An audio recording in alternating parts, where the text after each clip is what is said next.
किसी भी कोने में रहते हुए अपने होम टाउन, शहर या कस्बे के चुनाव में वोट डालने के लिए रिमोट वोटिंग सिस्टम की चर्चा तो खूब हुई, लेकिन इसमें अभी और कितना वक्त लग सकता है ये कहना अभी मुश्किल है। सरकार ने संसद में साफ कर दिया कि अभी उसे लागू करने का कोई प्रस्ताव नहीं है। सिर्फ राजनीतिक दलों को एक अवधारणा नोट सर्कुलेट किया गया है। केंद्रीय मंत्री किरण रिजिजू ने राज्यसभा को बताया कि आरवीएम यानी रिमोट वोटिंग मशीन के जरिए देश में कहीं भी रह रहे मतदाता को उनके गृह राज्य के स्थानीय चुनाव में हिस्सा लेने की सोच हमने देश की जनता के सामने रखी। इस बाबत एक नोट सभी राष्ट्रीय, क्षेत्रीय और प्रांतीय स्तर के राजनीतिक दलों को भेजा था। उस पर विचार जानने के लिए निर्वाचन आयोग ने 16 जनवरी को राजनीतिक दलों के साथ इस पर चर्चा भी की थी। 28 फरवरी तक उनसे लिखित सुझाव, आपत्ति और विचार भी आमंत्रित किए गए थे। रिजिजू ने बताया कि इस नोट में प्रवासी मतदाताओं की परिभाषा, क्षेत्रीय अवधारणा, दूर बैठे मतदान की प्रक्रिया, मतगणना के तौर तरीके का जिक्र है।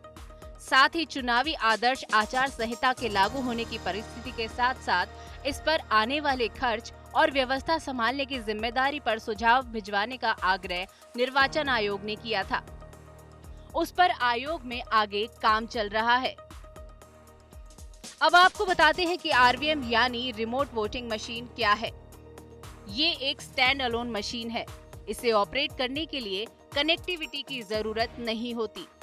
आरवीएम ईवीएम का ही एक अपडेटेड वर्जन है। रिमोट वोटिंग मशीन में remote control unit RCU, remote ballot unit RBU, remote voter verified paper audit trail RVVPAT, card reader CCR, public display control unit PDCU, remote symbol loading unit RSLU जैसे component है।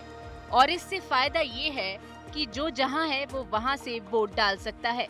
इससे vote प्रतिशत बढ़ने की उम्मीद है। ऐसे में रिमोट वोटिंग मशीन फायदेमंद साबित हो सकती है।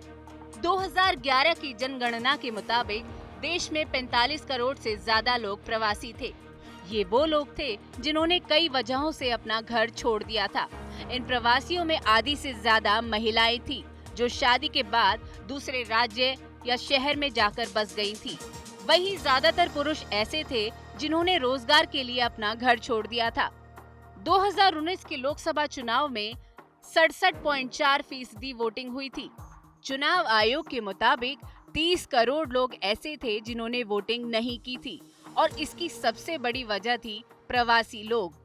चुनाव आयोग का मानना है कि रिमोट वोटिंग मशीन के आने से प्रवासी भारतीयों को वोट डालने के लिए आसानी से आकर्षित किया जा सकता है। चुनाव आज तक।